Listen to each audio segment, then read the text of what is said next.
Your circumstances do not cause you to rise and fall. Your ability to govern your state determines your success or failure. It is not the one who never feels pressure, who never feels fear or frustration, who wins.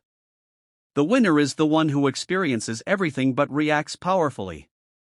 Still moves clearly. Despite everything inside wanting to shatter, he continues to lead.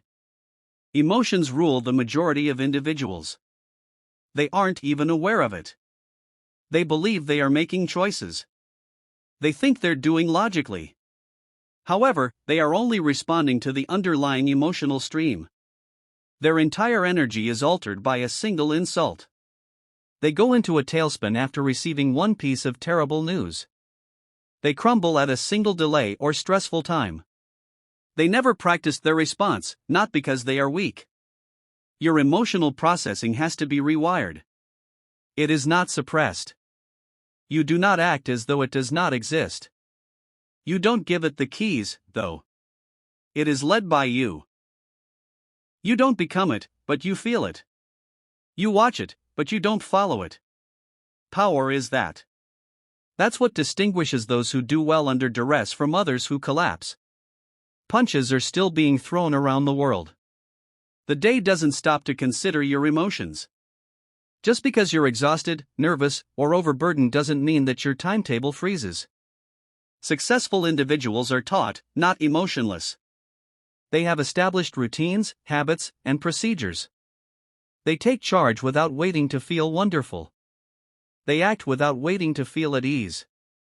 Nevertheless, they appear because they have gained power. To be productive, you don't need to be heartless. You must lead yourself. Information is emotion. It's criticism. It is a component of your IQ. However, if you don't control it, it will control you. It will be confusing to you if you don't comprehend. And it will possess you if you are unable to conquer it. Power is at issue here. Not in the outside world, but in oneself as well. The power to control your state. The capacity to maintain composure under pressure. The capacity to digest feelings without becoming overwhelmed by them. That's the ability. The game is that. And that is the goal of this seminar. Until you stop attempting to suppress your emotions, you will never be able to regulate them. The majority of people deny their emotions throughout the entirety of their life. They flee when the second tension builds. They numb the second dread when it arises. They either release or repress their second fury surge. However, they never take the lead. Additionally, your emotions will guide you if you are unable to control them.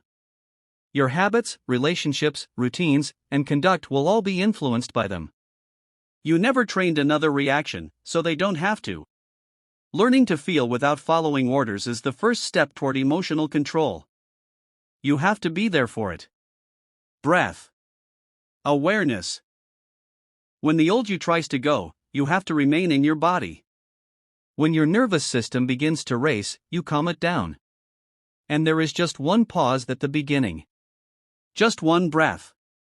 Between trigger and reaction, there is a single gap. The majority of people never go to that area. They are reactionary. That's just how I am, they remark. No. You simply practiced being that way. You've gotten good at overreacting. You've gotten good at retaliating. Shutting down is something you've practiced. You've practiced those answers so often that they become your go-to. You have to rewire the loop if you want anything different. The first thing you notice is the physical signal. The body reacts to every emotion by tightening the breath. The jaw tightens. The abdomen contorts. The heart rate increases. You're already behind if you don't recognize such signs. Because before you ever give it a name, emotion is already in action. Thus, presence is the first step in training. You become aware of the alteration. You get better at catching the spike. There it is, you say, not in a panic, but precisely. You don't judge it once you've caught it. You see it. I'm angry at the moment. I'm observing fear. Name it. To make room, not to identify with it. You have power via language. Naming creates distance. And you have a choice in that distance. Make the decision to lead rather than to react. You develop a pause pattern, a breathing pattern, an internal grounding habit. One that can ignite without the need for ideal conditions. Real-time regulation is something you learn. To experience intensity without becoming overwhelmed by it. Your system will start to trust you more the more you do this. Your nervous system begins to recognize that everything is fine. We are not required to run.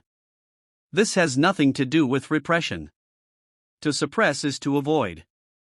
It is donning a mask of discipline. Silence is what leads to explosions.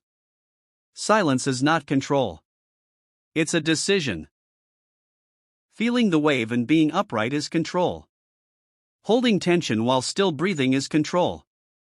Talking anyway. Moving nonetheless. You start to regain control over your emotions the moment you stop fighting them. The emotion starts to fade the moment you stop being afraid of it. This is how electricity is developed. Not by disregarding how you feel inside. However, by developing the ability to remain unflinching while it moves. You do this every single day. You begin with little things. An annoying discussion. A surge of overwhelm. A wave of hesitancy. Rather than respond, you pause.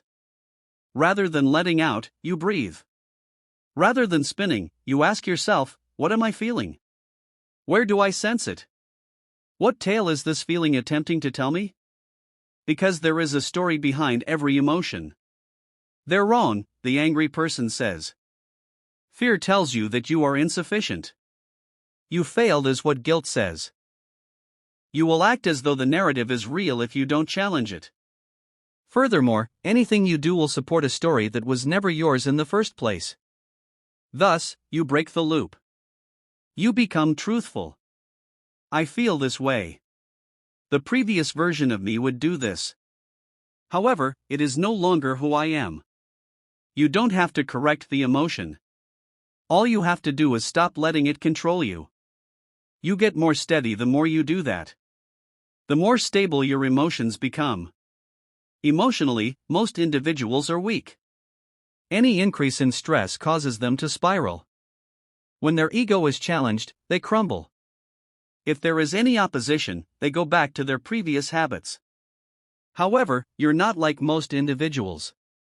You're creating something new. You're creating a presence that remains steady under duress. Pattern recognition is the source of its presence. Beginning with teaching your nervous system to remain open while everything else wants to shut down. From a silent choice. I choose how I react, but I feel this. Not once and again until that choice becomes automatic. Until being a leader comes naturally to you. Emotion will still be there in you. That is what makes you human, not weak. Your actions are what give you your power. It is led by you. You lead it. You pass through it without being lost in it. Emotional control is developed in this way. Without emotional accountability, emotional control is impossible. You cannot govern a state while continuing to place the blame elsewhere. You give up control the instant you declare, "He made me feel this," or "She ruined my peace." You've given someone else authority over your emotional thermostat and instructed them to regulate it. Power isn't that. Dependency is what that is. Emotional enslavement is that. That is not what winners do. They don't let circumstances dictate their condition. Their inner lives are not outsourced. Even when it's difficult, they own it. Even if it seems unjust. Even if they all want to place the blame elsewhere. Because they are aware that accountability is the foundation of control. Furthermore, accountability is a choice. You start by making a list. You see how frequently your language betrays your authority. I was stressed out by them. That infuriated me. I'm powerless to stop it. My day is always ruined by this. Take note of that. Stop that. Consider this: did I react in a way I haven't outgrown yet, or did something actually make me feel this way? You begin to disentangle the feeling from the event. You start to realize that your interpretation of what transpired differs from the actual event. Your interpretation of what they stated differs from theirs. That line is yours to draw. You make that room. And you assume leadership in that area. You keep note of your emotional triggers in order to comprehend them, not to embarrass them. Because you get less surprised by your routines the more you comprehend them. You begin to observe that specific voices, expressions, environments, appearances revive something ancient. They bring a memory to life, an injury, a narrative. And you pause rather than respond. Name it. You take the wheel. You don't blow up when you feel insulted. You inquire: was it truly disrespectful? Is my ego responding, or what? You don't freak out when you feel abandoned. Do you think this is real? Or is this an old loop being replayed? You cease allowing your current conduct to be dictated by programming from the past. To be steady, you no longer need everyone to understand you. That one is challenging. The majority of individuals lose themselves in an attempt to maintain harmony because they are so desperate for approval. However, permission is not necessary for emotional mastery. They don't have to concur with you. They don't have to fix anything for you. Whether they accompany you or not, you are in charge of your inner state. That's what sets you apart. Your strength comes from it. Before you feel at ease, you quit looking for the world to be secure. Before you feel grounded, you quit waiting for everything to feel nice. From inside, you establish safety. You turn into the source. Because of this, you are unbreakable. It's because you've established structure, not because you're numb. Being a leader is not about controlling your emotions. Avoidance isn't it. When everything is breaking, it's not being positive. It involves being honest with oneself without allowing the truth to turn against you. Yes, I am exhausted, but I am still able to move. I'm unhappy, to be sure, but I still have the task. I'm still in command, even if this hurts. You develop that voice. The inner voice that maintains the line without shouting. The voice that redirects instead of panicking. Additionally, you use it to construct it. Before the larger ones come, you train it in the little ones. That voice is prepared for strain. Take a breath. Earth. Remain alert. Take the lead here. Additionally, it gets stronger the more you use it. It turns into your compass.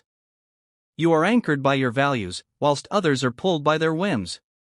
You're leading with choices, while others are justifying their responses. You're changing inside discomfort while others strive to avoid it.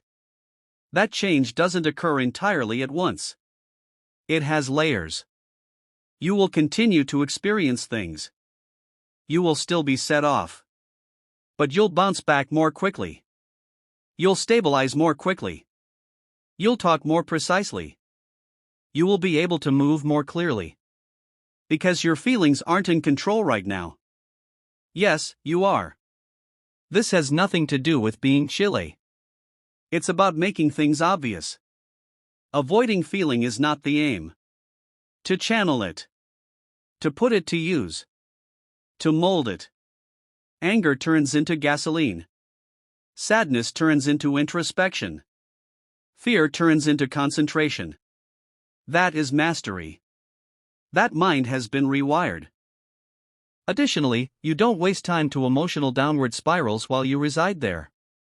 You don't let a bad mood hold you back from making progress. Because you feel misunderstood, you don't talk yourself out of greatness. You continue to move. You continue to take the lead. You continue to prevail. Since your feelings follow your actions rather than the other way around. Avoiding discomfort will prevent you from mastering your emotions. If you simply come up when it's convenient, you won't be able to change your emotional response. Calm doesn't build control. It was constructed in turmoil. Reading about emotion doesn't teach you how to control it. Stepping into the stress and maintaining your position teaches you. An uncomfortable situation is a training ground. All emotional patterns are revealed in this lab. The actual work takes place there. When you're ready to shut down. When you feel a knot in your gut. Your former self would have snapped, vanished, or numbed out in such situation. If you remain in that moment, everything is rewired. Most individuals leave too soon. They sense the surge and look for ways to get away, like food or television. To blame. Numbing. Anything to alter the situation. However, that departure becomes into a routine. And that behavior turns into who you are. I'm not able to handle pressure. I'm simply sensitive. I get panic attacks all the time. Those are not facts. They are reiterations. They are practiced parts. You must educate your nervous system that discomfort is okay if you wish to regulate your emotions. Collapse is not implied by such activation. Shutting down is not the result of such stress. You must extend your window. Increase your capacity. And you have to remain for that to happen. Just long enough to establish something fresh, not forever. You remain and take in the air. You remain and talk clearly. Even when every muscle in your body wants to give up, you remain and keep it in alignment. You're not a performer. You don't act. You simply remain. I can feel this and not fall apart, you convince your system. That becomes your new evidence. Your new point of reference. And eventually, your body begins to trust you. The wave still arrives, but you are not under its influence. Panic still echoes, but it doesn't give you instructions. A new answer has been trained by you. You are now the one who leads with intention rather than the one who acts impulsively. You've learned to lead amid the storm, so you don't need ideal circumstances to appear. When emotion flares up, you don't recoil. You take breath. When the pressure increases, you don't spiral. You steady yourself. You don't give up your authority. You are in it. Because you don't want to be powerful right now. You've strengthened yourself. You've been prepared for turmoil. You've practiced being clear. And you don't vanish when the time comes, the room trembles, and the fire rises. You take the lead. And there is the distinction between the few and the many. It's the presence of power, not the lack of feeling. The bravery to move in spite of the fear, not the absence of it. Practice, not perfection. Each and every day. Thus, the next time you feel a surge of emotion, the next time the narrative comes to mind, or the next time you feel like folding, take a moment to think. Take a breath. Take the lead. Since the loudest person in the room isn't the strongest. It is the one in charge of their vitality, concentration, thoughts, and feelings. And now you are that somebody.